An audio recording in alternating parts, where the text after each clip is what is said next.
এখন 21শে ফেব্রুয়ারিতে বলছেন কি মাতৃভাষা, আসলে 21শে ফেব্রুয়ারিটা কি মাতৃভাষার জন্য হয়েছিল আপনি বলেন? 21শে ফেব্রুয়ারি আমরা কেন করেছিলাম? আমাদের রাষ্ট্রভাষা হিসাবে আমাদের বাংলা ভাষাকে তারা নিচ্ছিল না। মাতৃভাষার জন্য তো আমরা যুদ্ধ করিনি, করছি? আপনি বলেন মাতৃভাষার জন্য কি আমরা যুদ্ধটা করেছিলাম 52-তে?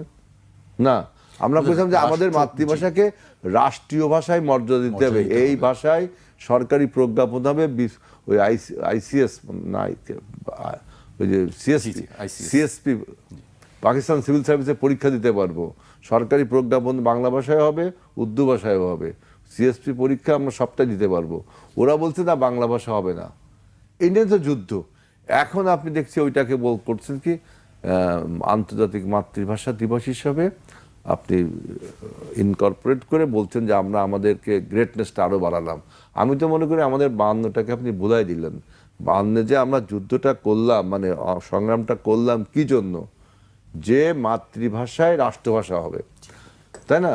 আমরা নিজেরা মাতৃভাষায় কথা বলবো, এটা নিয়ে কিন্তু পাকিস্তান সরকারের সমস্যা ছিল না। সমস্যা রাষ্ট্রীয় ভাষা হিসেবে ওরা অনুমোদন দিচ্ছিল না, রাষ্ট্রভাষা বাংলা চায়।